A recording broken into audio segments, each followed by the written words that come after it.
নমস্কার বন্ধুরা। বর্তমান খবর জুড়ে কয়েকটা শক্তিশালী অ্যাঙ্গেল আছে।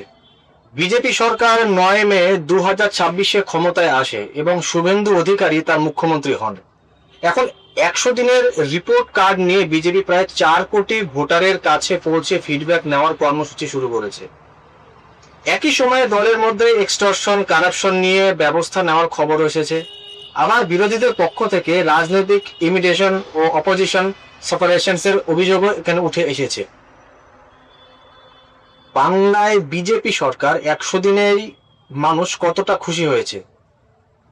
নমস্কার বন্ধুরা, আমি শুভজিৎ পাল, আপনারা দেখছেন পলস জ্ঞান। আজকের বিষয়টা একটু অন্যরকম। পশ্চিমবঙ্গের সরকার বদলেছে। দীর্ঘ 15 বছর তৃণমূল সরকারের শাসনের পর 2026 সালে বিজেপি সরকার ক্ষমতায় আসে আর শুভেন্দু অধিকারীরা হন রাজ্যের মুখ্যমন্ত্রী। বিজেপির বিধানসভায় 260টি আসন পেয়েছে আর তৃণমূল পেয়েছিল 80টি। কিন্তু ভোটে জেতা আর মানুষের মন জয় করা দুটো কি একই ব্যাপার? আজ আমরা সেটাই প্রশ্ন করব।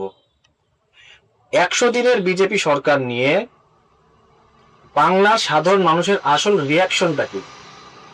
সরকারের দাবিগুলো কি কি ছিল? বিজেপি সরকার তাদের প্রথম 100 দিনের কাজের একটি 41 পাতার রিপোর্ট কার্ড তৈরি করেছে এবং প্রায় 4 কোটি মানুষের কাছে গিয়ে সেটি তুলে ধরার পাশাপাশি পাবলিক ফিডব্যাক নেওয়ার পরিকল্পনা করেছে।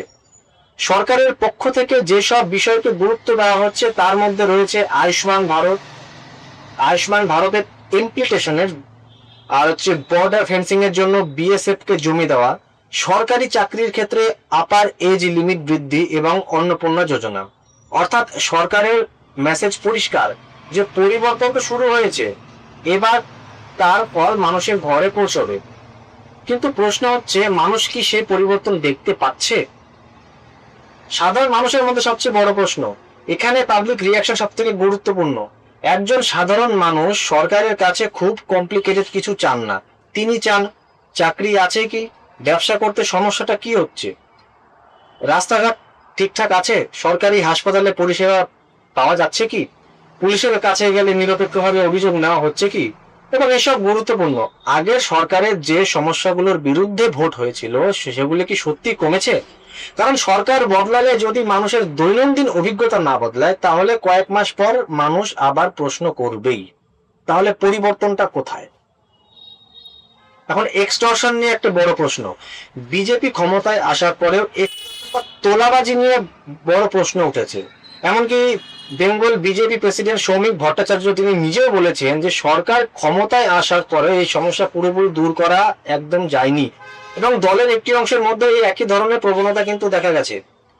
আরো বড় বিষয় হলো যে বিজেপি প্রায় 25 জন কর্মীকে এ ব্যাপারে সাসপেন্ড করেছে এবং 300-রও বেশি কর্মীকে শোকেস নোটিশ দিয়ে বলে তাদের রিপোর্ট প্রকাশিত করেছে। অভিযোগগুলির মধ্যে যেমন এক্সটর্শন, কারাপশন এবং অ্যান্টি পার্টি অ্যাক্টিভিটিসও এর মধ্যে সামিল রয়েছে। এখানে একটা ইন্টারেস্টিং প্রশ্ন উঠে আসে, বিজেপি কি সত্যি পুরনো রাজনৈতিক কালচার বদলাতে পারবে, নাকি ক্ষমতায় আসার পরে পুরনো সেই সমস্যাগুলোকে নতুন রাজনৈতিক রঙে ফিরে আসবে? এই প্রশ্নের উত্তর কিন্তু আগামী কয়েক মাসে আরো বেশি পরিষ্কার হতে পারে। বিরোধীদের অভিযোগ, যেমন অন্যদিকে বিরোধী পক্ষের কিছু অভিযোগ রয়েছে, যেমন মমতা ব্যানার্জি বিজেপি সরকারের বিরুদ্ধে পলিটিক্যাল ইমিটেশনস, অপোজিশন ভয়েস সাপ্রেস করা এবং পুলিশ ফোর্সের মিসইউজের অভিযোগ দায়ের করেছেন। এখন এখানে আমাদের একটা জিনিস মনে রাখতে হবে যে অভিযোগ মানে কিন্তু প্রমাণ নয়। তাই পাবলিক ডিসকাশনের ক্ষেত্রে দুই পক্ষের বক্তব্য শোনা খুবই দরকার এবং যেখানে সম্ভব অফিসিয়াল ডেটা ও ভেরিফাইড রিপোর্ট দিয়ে তার ক্লেমগুলোকে যাচাই করা দরকার।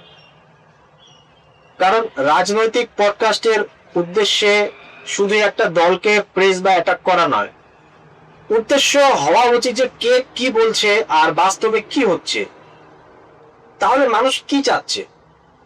আমার যেটি মনে হচ্ছে, বাংলার সাধারণ মানুষের কাছে শেষ পর্যন্ত আইডিওলজি থেকে বড় হয়ে যেটি দাঁড়াবে সেটি হলো লিভলিহুড।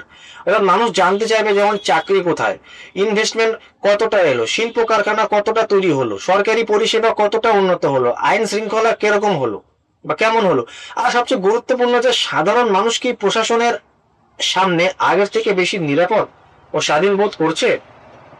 এই প্রশ্নের উত্তরই বিজেপি সরকার ফিউচার পারফরমেন্সের সব থেকে বড় টেস্ট।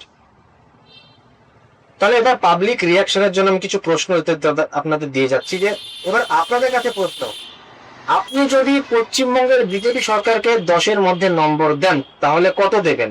5, 7 নাকি 2 না 0? অবশ্যই কমেন্টে লিখে জানান। আর বিজেপি সরকারের সবচেয়ে ভালো কাজ কোনটা আর সবচেয়ে বড় ব্যর্থতা কোনটা সেটা অবশ্যই লিখে জানাবেন। টিএমসি সাপোর্টার অর্থাৎ তৃণমূল কংগ্রেসের সাপোর্টার হলে তৃণমূলের সঙ্গে সময়ের সঙ্গে তুলনা করুন। বিজেপি সাপোর্টার হলে বিজেপি সরকারের কাছে আপনার এক্সপেকটেশনটা লিখুন। আর যদি আপনি কোনো দলের সাপোর্টার না হন তাহলে শুধু নিজের এলাকার বাস্তব যে এক্সপিরিয়েন্সটা সেটি অবশ্যই জানান। শেষে একটা কথা বলবো, পশ্চিমবঙ্গে সরকার বদলেছে, এটা রাজনৈতিক ইতিহাসের একটি বড় পরিবর্তন, কিন্তু সরকার বদলানোটা প্রথম ধাপ। মানুষের জীবন বানানো হচ্ছে আসল পরীক্ষা। আগামী দিনে বিজেপি সরকার সেই পরীক্ষায় কতটা সফল হয় সেটা নির্ভর করবে রিপোর্ট কার্ডের পাতায় নয়, বাংলার মানুষের দৈনন্দিন জীবনে। আপনার এলাকায় কি পরিবর্তন হয়েছে কমেন্ট অবশ্যই লিখে জানাবেন। আর ভিডিওটি যদি ভালো লাগে অবশ্যই লাইক, সাবস্ক্রাইব এবং শেয়ার করতে ভুলবেন না। আর এমন মানুষের সাথে শেয়ার করুন যিনি বাংলার রাজনীতি নিয়ে আলোচনা করতে অবশ্যই ভালোবাসেন। আমি শুভজিৎ পাল, আবার দেখা হবে পরের ভিডিওতে। ততক্ষণ ভালো থাকবেন, সুস্থ থাকবেন।